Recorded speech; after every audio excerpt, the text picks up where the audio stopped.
I'm Vicki Neltner, the Recipe Girl, and today I'm going to show you how to make a roast chicken. So for you single dads, this is a great Sunday supper. First we're going to start off with a whole roasted chicken, or plain chicken basically, but a whole roaster. What we're going to do is, what I did to prep, was I just rinsed it off in my sink and I patted it dry with some paper towels. You want that skin to be completely dry, so therefore when you put it in your oven, you get kind of a crispy skin. So what we're going to start off with first is we're going to take a compound butter. Now in here I put a stick of softened butter so you can tell it's soft, because I can squeeze it. And what I did was I took Recipe Inspirations Rosemary Roasted Chicken with potatoes, and this is what I bought from Kroger's, and it just had 6 little compartments, if you can see that. I popped them open, and what it was paprika, rosemary, garlic, and ground pepper. And I put the little containers in here, so that's at the bottom of this. Then I took the organic poultry herb blend, and I took that and I just chopped it up on my cooking board. All that was rosemary, sage, and thyme. And I add that to this, but I let my butter soften. So what I'm going to do is, I'm going to take this butter and I'm just going to kind of break it up with a fork. What you want to do is just incorporate all of these wonderful spices in this butter. Because what we're going to do today is we're going to take this butter and stick it all over the bird, up underneath the skin of the breast, and then we're going to put other stuff up inside the bird. Now, I actually have a funny story about chicken. She'd kill me for telling you this, but so I won't use any names. But my friend, sister-in-law, what she did one time was, and I use no names, I have plenty of sister-in-laws, but she knows who she is. She was trying to do a turkey for Thanksgiving. Chicken, turkey, same flipping thing, it's a bird. Okay, and what this girl tried to do was, you have to check the inside of the turkey. You see this hole right here? This is the butt, basically. This right here is the neck, okay? It's missing. So you've got 2 holes, right? Well, inside of the chicken, when you buy it, same thing with the turkey. Inside there is the giblets. So what they do is they put the neck in there, the gizzards, just all the nasty, you know, that you don't want to use. And I know people will tell you, use that for stock. Okay. But then you take that and you stick it up and you have to remove it. It's in a little bag inside of it. Now, if you buy Kroger's Val Packs, you gotta go in there and get it out. They don't put it in a bag. But other brand names, they do. So what this girl did, bless her heart, was she did not pull the bag out. So when she roasted her turkey for Thanksgiving, it stunk to high heaven because she left that bag of stuff inside that bird. So you do not want to make that mistake. So case in point here, make sure you check each hole, this one, that one. Sometimes if there was stuff in both of them, just make sure it's not there, okay? So here, now we've got this done, or just make sure you remove it, I should say. Now we've got this beautiful butter, okay? What we're gonna do, and I have salt, pepper, onion, oranges, and what we're gonna do is we're gonna turn this chicken around, and right here, at the tail end, which is kind of funny, you're going to push your fingers up in here. And do you see this? They put this little kitchen timer thing in there to make sure that, you know, when it pops open, that it's cooked. Do not follow that. I'm going to show you exactly how to cook a beautifully roasted chicken so that you know that it's completely done, no bloody carcass, because that is where you can get really mad. What I'm going to do is just kind of slowly go in here with my hands, loosen the meat. Now be careful though. You ladies that have like those crazy fingernails, just make sure you get somebody else to do this for you, or just be very gentle.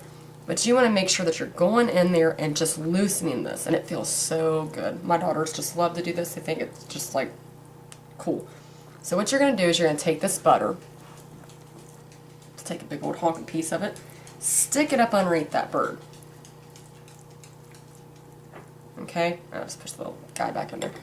And then you're going to stick it in on the other side. This is going to flavor that meat. And then after you get it in there, you can push on it and just incorporate it throughout the whole entire chicken. Okay? Now we're going to use this leftover goodness of butter, flavored butter, on top of the bird after we get them all tied up. So now I have this all done. Okay. What I'm going to do now is I'm going to take the onion and stick that bad boy up in here. You might not use all of an onion. This was just a yellow onion. Just whatever you find at the grocery store. And I'm going to take a couple pieces of this orange. Stick that up in there. Got them pretty chock full. Now, you see this? I've got this garlic head. Papers and all. Just slice it. You're not going to eat these papers, so it doesn't matter. Take this whole thing, shove it up inside the bird. Do you see that? We got his butt ringed with a whole bunch of goodness.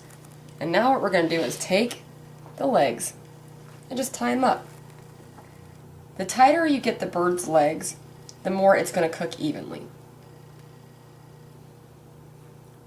And that's all you're looking for. You want this whole thing to cook at one time. You don't want nasty, bloody carcass and then white meat that's cooked. And note to self here, white meat cooks faster than dark meat. So sometimes just follow my way, because if not, you're going to end up having this juicy white meat and you're going to set it down for your in-laws, start to cut into it, and then you're going to think, oh, we got this great juicy turkey, and then all of a sudden you get down to the dark meat and it's bleeding on you. Trust me, I've thrown some stuff and I've said some pretty words, and that's not fun. So what we're going to do here now is take the rest of this golden butter, smear it on top of this turkey. Ha ha ha. Just smear it. I know you're thinking, it's not sticking. Oh, it will. Smear it right on top of that bad boy. Take the rest of it. And this was just a whole roaster chicken. Just a whole chicken. You've seen these in the grocery store. Don't say that you haven't, because I know y'all have. But we all want it already cut up, messed with, and whatever. So just leave it even on top like this. Because trust me, once it melts, it'll be so good. So just leave it all on there, just like that. Okay, now let me give my hands a rinse. Always, always wash your hands when you're dealing with poultry. And butter, my daughters helped me make Thanksgiving one time, and they could not get the butter off their hands. So use Dawn dishwashing detergent. Plain soap is not going to get it. But I can feel it right now coming off my hands because I use Dawn. I don't care if it's antibacterial, you ain't going to get butter off. So what we're going to do is now we're going to go over to our pan. So what I'm going to do is I'm going to add 1 package of carrots. You've all seen these. The packet, they're usually like, what, $1.50 at Kroger or something like that. I've greased the inside of this pan. This is a lifter roaster. So I just greased both of them, the rack and the inside. Throw those in there. Just remove this for right now. Okay, now I just got roasted red skin potatoes, already cooked. Throw this bad boys in there. Shake it, because that's where all your seasoning's at. Put that in there, but you want to flatten it because you got to put this whole tray back in here. So just make sure you've got it nice and flat, single layer. Okay, now what I'm going to do is I'm going to take a little salt, which is just kosher salt right here. Season up your vegetables. Little garlic powder, or garlic pepper I should say. Sprinkle that over it. Yummy! Now what I'm going to do is I'm going to take some wine, just white wine. This is Sauvignon Blanc. I don't even know if I'm pronouncing that right. I can't even say pronounce right. This is good stuff. Pour this on top. Just about a cup. And save a little for dinner. And then just chicken stock.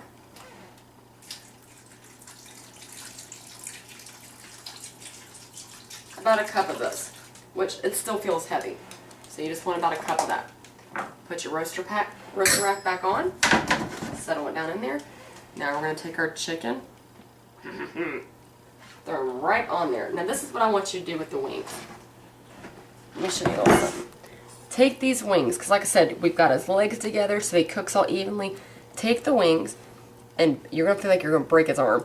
This ain't a child, okay? So just bend the wings, turn it, put him up underneath that bird. Now he's like a little football. Got him right how you need. So one more wash the hands. Got my oven preheated to 425 degrees. We're going to stick him in there for about, 30 minutes so he gets a golden, beautiful color. And then after that, we're going to drop the heat down without opening the oven door. You have an oven light. If you're just dying to see it, just look it through the door, not opening the door. Okay, so now what we're going to do is I'm going to take a little bit of olive oil.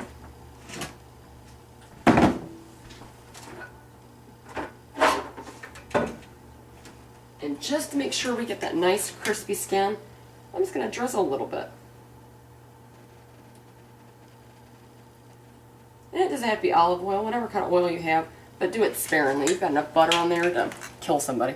Okay, so just leave just a little bit of oil and just a little bit more of my salt and pepper. Season the outside.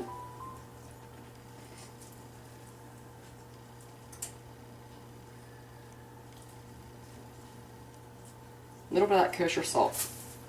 Then with the garlic pepper.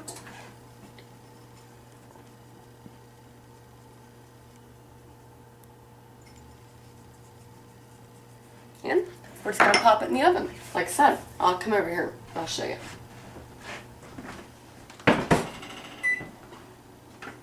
This is how you know you can't go wrong with the chicken, whether it's a chicken or a turkey. Get yourself one of these digital thermometers. Don't buy those little round ones that just stick in, because what they tell you is they always tell you to check between the leg and the breast and put your thermometer in there, and that when it reads 165, you pull it out, you tin it with aluminum foil, it'll carry over heat for 5 degrees, and then you know that you're going to go ahead and have a beautiful chicken. I did that once. Had family over, like I said, a lot of cussing. Nobody needs to be cussing for Sunday supper. So what you do is you go ahead and take this, and then you just register it for 175. You take this little probe, stick it right here inside the breast. Just stick it in there. Just don't hit bone. And you can't. She's got big boobies. So you just stick it right on in there, okay? Now I'm going to open up this oven. And it hangs out of the oven. That's what's so cool about it. You can go do whatever, well, don't leave your house, but you can just play a game with your kids, whatever you want. And you can just set it and leave it in there. No worries. Pop it in there. Leave the wire hanging. And now it's going to let us know when it gets to 175. And when it does, we're going to let it go for about 30 minutes at 425. Drop it back down to 350 without opening the door. I'd say about an hour and a half, we're going to have a beautiful roast chicken. Hi. So we're back. We've got this roasted chicken pulled out of the oven. We've got on a nice platter with all the vegetables and the potatoes around it. Let me show you just a little trick here. Take some parsley flakes. You want to make anything look gourmet. Tricky gourmet. Maybe that's what I should call myself, as a tricky gourmet. Take your parsley flakes and just kind of put it all around the sides. That makes it look fancy. Alright. So we let it sit for about 15 minutes. We let it get to, it does carry over the heat. If you check this out, 178. I asked it to go off at 175. Okay? But when you pull it out, let it sit for about 10 or 15 minutes because you want the juices to redistribute within the meat. Do that with steaks, any kind of whole meat. Steaks, ribs, chicken, anything like that. Maybe not so much fish, but let it sit for 15 minutes, and that way, or pot roast, that way the juices redistribute, and that way you can get this. Go ahead and cut into this. Gonna get my piece of chicken here. Oh, if you can only smell my house right now, it smells incredible. It smells so garlicky. Oh, so good. Look at that. Look at how the juices just come out of that. Oh, did you see that? Look at that. White meat, juicy. See if you can see the juice come out of it. Oh, that's good stuff. That's where it's at. Okay, so let's get a little bit of vegetables. So let's see. We've got our chicken and our potatoes and our carrots, and let's cut into this.